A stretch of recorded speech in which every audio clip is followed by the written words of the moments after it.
Hey there, Internet. Welcome to the Hard On Gear channel, where I discuss and review my used and abused knives and gear. In front of me here today is the Benchmade Super Freek. That is the Freek with M4 steel, nicknamed by pretty much everybody, I think including Benchmade at this point, as the Super Freek. This is my second Benchmade knife, the first one being the 940-2 in S30V. Very much small and daintier of a knife than I typically would like to buy, carry, and use, but I still was so impressed by this, even though there were some quality control issues I was concerned about. If you want to check that first video out, there'll be a card popping up on the top right of the screen. You can click and then come back to this one. But a couple months, or maybe even a month or a couple weeks after I shot that first video, I carried this for a few weeks, mainly as a secondary knife, but I used it a ton, and I fiddled with it just about every day, and it broke in very well. I was so impressed with this thing that I was compelled to make an extra video, which I hadn't done at that point and still haven't really done, which on top of the unboxing and or review, I also made a video just to explain how much I freaking love this knife. And here we are. I bought my second Benchmade, the M4 Freek.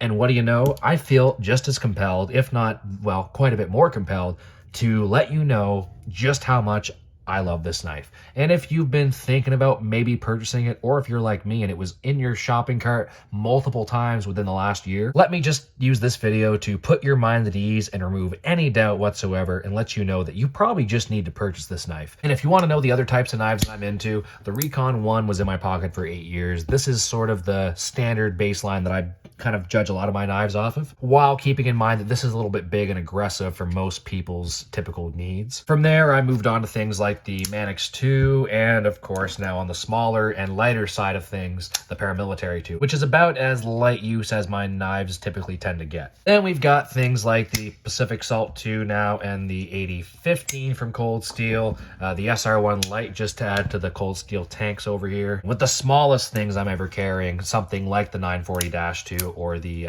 one of the medium-sized M16 knives. This is the 03BS. That's a good representation of my type of folding knife. And I typically always have a folding knife and some kind of a fixed blade EDC on me. So like the Azula 2, Bradford Guardian 3, or where is it, the Tops Mill Spy Elite. So there is your typical spread of hard on gear type knives that I've accumulated mostly over the last year of starting this channel. So if these are the kind of knives that tickle your fancy and you like something a little bit more robust and a little more durable and a little more capable to stand up to your stupidity, which I don't mean that offensively, I just know that I do things with my knives you should not do. This being the Hard On Gear channel, it's not named that because I do a lot of smart stuff with my gear. Trial and error is my best friend, and being able to trial and error with stuff and then not have to replace it is very nice. So to be able to have gear that lasts me throughout the years and throughout the terrible things that I do to them is very important. So I pretty much baseline all of my knife purchase decisions around that, and then looks, aesthetics, reputation definitely make a big impact on my decisions. But the hard use capability of a knife is really where I look at first. So buying something like the 940-2, it was more just to understand why this knife was so popular and to really get a feel for how a knife that's so small can have such a good hard work reputation and is created by a guy who was like, you know, a fairly decent sized, big handed, broad shouldered farm kind of a guy in Warren Osborne. That wasn't a very good description, but to know that a knife like this is so revered by so many, I just wanted to know what it's like. And I do now understand, but it is a little bit small, a little bit light for me. Benchmade, in my mind, is something closer to this and like the Bug Out. The Adamas was actually the knife I planned on purchasing, but I ended up going with this because the Adamas wasn't on the site that I looked at, and this just popped up first thing in front of my face. I'd wanted to buy it for a while. I said, screw it. Time to get me a Super Freek. While I know I'm going to love the Adamas, many people have recommended it. Lots of my loyal watchers, viewers of the channel have basically explained to me that if you like the 940-2, but you like bigger, beefier knives, the Adamas is the knife that you need, and I do believe they are right on that. So I'm sure, as much as I'm ranting and raving about this, the Adamas is going to get just as or more of a glowing review. But just for this one, I just wanted to go over quickly the ergonomics and the feel. I'm not going to go through too much of the specs. I talked about it a little bit in my unboxing video. I'll go over it even more detail when I do my full review of this thing a few months or whatever down the road. And I say a few months, but I really like to build up 6 months to a year at least with these knives before I do do a review on them. Some of them I've gotten a little bit of time with more than others, so I felt comfortable doing a review. But what you've got are G10 handles, very interestingly textured G10 handles. The design of this is pretty cool. I'm not much of one for super flashy knives. This is a nice subtle way to add a bit of pop to a knife with the red stainless steel liners and the anodized barrel spacers, as well as that very interesting black and gray sort of pattern that goes up and down these scales. The texturing adds to the grip, which this is essentially a grip tillion on the juice, and it really feels like a knife that's not slipping out of your hand unless you, I don't know. I mean, you'd have to have this thing wrenched out of your hand, but I'm pulling with a fair amount of grip with my right hand there. And the pocket clip actually does help with the retention, but just the grippiness of this knife and the shape of the scales, the way it's kind of milled out for your fingers, it's a really comfortable knife in the hands. And the way the blade shaped, the way that little thumb ramp comes up with the jimping, it's just perfect. The jimping's not sharp, it's not too aggressive, but it's not useless. There are some knives, like the 940-2, where the jimping is essentially useless. It's not really doing much of anything there. It might add a little bit of grip and texture, but I don't think enough to make any tangible difference. This is jimping. You can feel and actually use. On the back here, less so, but still it's prominent enough that you can feel it putting a little bit of friction and resistance in your thumb. But that thumb ramp is really good. And for driving that into a piece of wood or something, if you're really trying to take a chunk out, it's very, very comfortable, very comfortable. And the blade shape of this I'm very much in love with. Not only the spear pointy type of a drop point, and this is a drop point, don't get me wrong, but I love when a drop point has a nice gradual dip from the top of the blade stock, and it comes to a little closer of a spear point as opposed to something like a very aggressive rat style drop point, which is about as drop pointy as things get. I like that right in the middle of drop point and a spear point. The other thing is the thickness of that blade. It's almost as thick as the freaking Spyderco leaf shaped blade at its biggest part, at its thickest spot, I guess. And it's kind of unique to see that in a smaller folding knife. And not this is a small folding knife, but compared to say the Recon 1 and AD15, some of these larger larger cold steel knives, it's, you know, a remarkably hefty blade in a fairly small package. And when you haul it out next to a few of these big cold steels, it doesn't look that big. The difference is these things are taking up some serious real estate in your pocket. And to be fair, the Grip Tillion and the Super Freek are pretty thick. They're just about as thick as the AD15, which is a brick in your pocket. The Recon one's a little bit more thin. It disappears pretty easily. The SR one's almost like two Recon ones stacked up next to each other. So while it isn't the thinnest knife in the world, you are going to feel it in your pocket.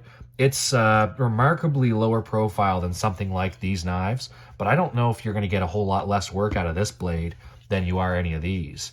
It's not that much smaller than something like the big old SR1 Light, or the Recon 1, or the AD15.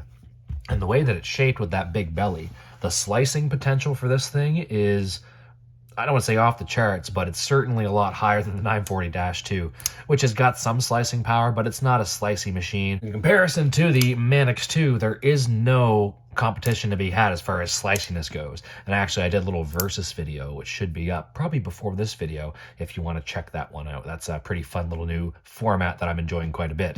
And I'll say, if you're watching this video near the time it was uploaded, I'm probably in the middle of basic training right now, so if I'm not responding to comments on the Instagram or YouTube, or if you're requesting stickers, I will promise you that I will hook you up as soon as I can. At this current point in time, I had pre-recorded a bunch of this content so I can get about 10 or 12 weeks ahead. So I will get back to normal life here at some point, and if I'm behind on my comments, bear with me and I will definitely respond whenever I get a chance. So are there any cons to the Super Freek? If you are thinking about buying this knife and there's anything in your mind holding you back, I've got to guess it's probably one of two things, which at least for me, these were the two things that were sort of making it iffy in my mind.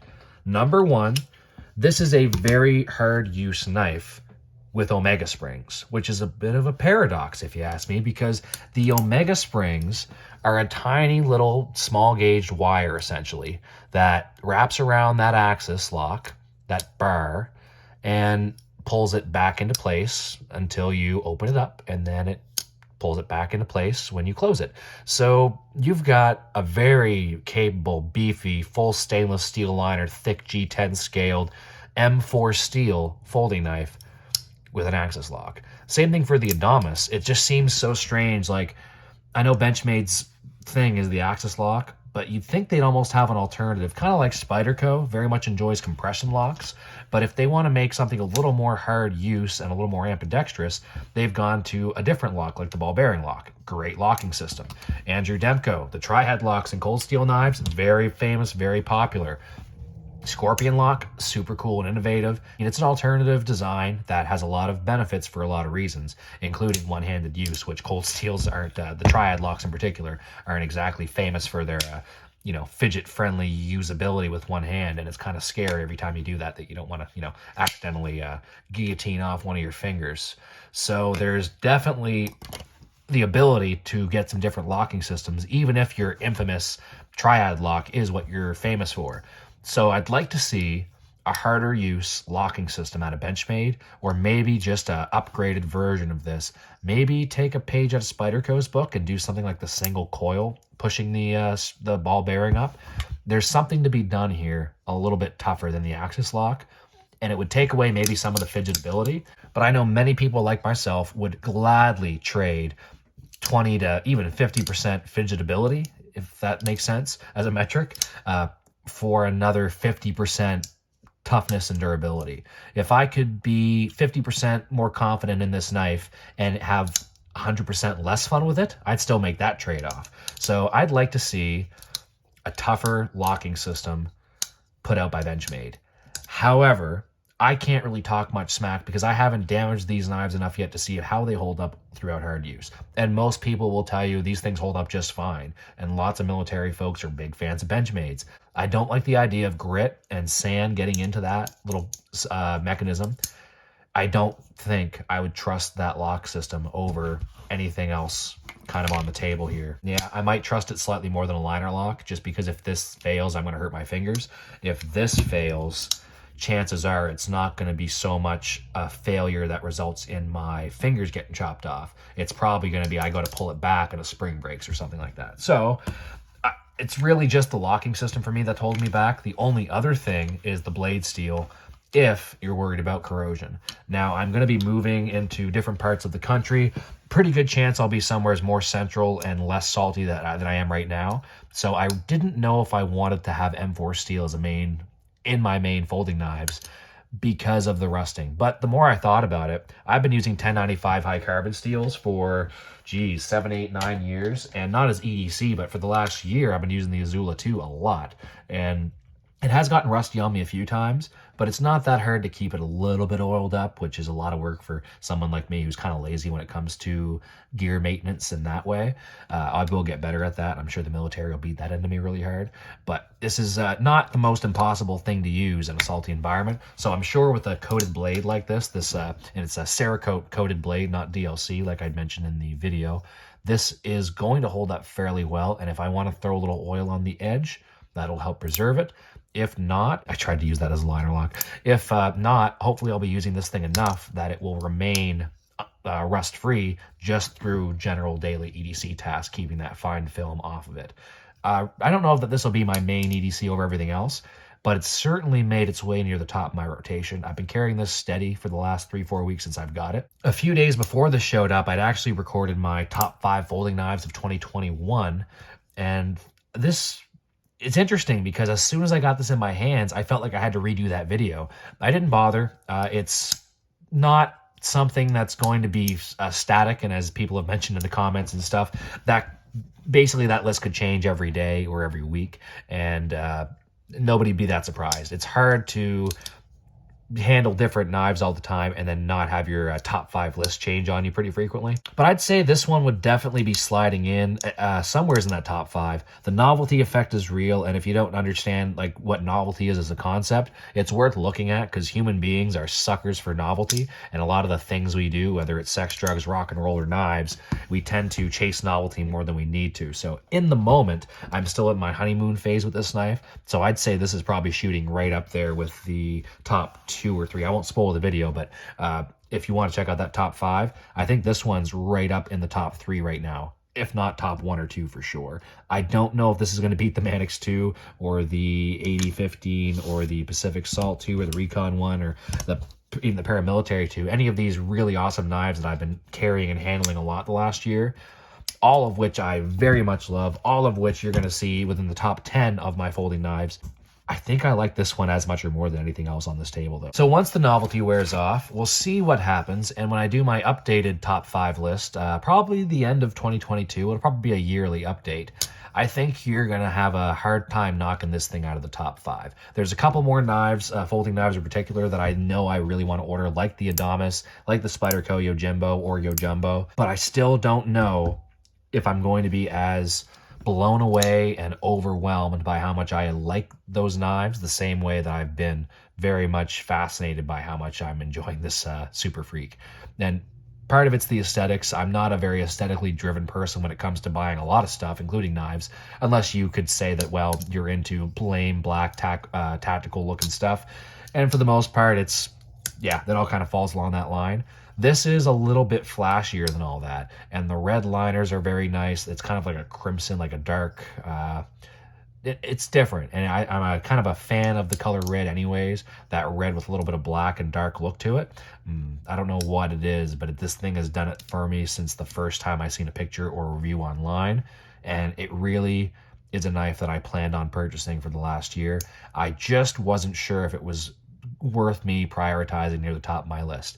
And that's all this video really is supposed to be, is to let you know that if you've been thinking about it, hopefully this cleared up any doubts you had in your mind, and you're just going to go ahead and get this freaking knife. Because if it fits the bill the way that it has for me, the way I've described it in this video, just buy it. Just pick it up. I'm not sponsored by Benchmade. I'm not sponsored by anyone who's going to benefit from you purchasing this knife other than yourself. So just take my word for it. Honestly, I don't think you're going to be disappointed with this in any way, shape, or form.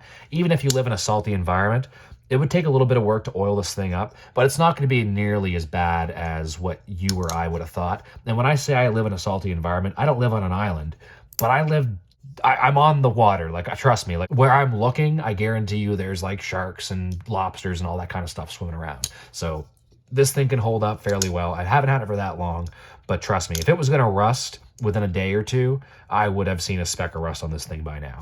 M4, super hard to sharpen, super great steel. Not a lot of downsides other than the corrosion and the hard to sharpen bit, but I don't know if you're going to find a better steel for hard use stuff. There's a reason it's used for competition cutting and stuff like that. It doesn't need to be sharpened often. It's not going to roll or chip very easily. If it does get damaged, it is going to be some light rolling, so you're not going to have to spend weeks repairing your freaking blade. But there's a lot of pros, not a lot of cons. If those cons, like the axis lock or the M4 steel, are big enough to deter you from this knife, I totally understand. But I'm telling you, I think you should still try it out. Buy the Super Freek. Be happy with the Super Freek. Let me know in the comments if you've ever used the Super Freek, or if you have a good or bad experience with it, or if you hate it. I'd be very, very curious to know. We probably just don't agree on knives, and that's okay. But check out any other videos that you want to check out for these knives over on the right side of the screen. I'll try and remember to put the Super Freek unboxing there, and there'll be some other stuff popping up over here as well. Like the video if you haven't already. Subscribe if you haven't already. Thanks for watching. We'll see you on the next one. This is the Hard On Gear channel, signing off.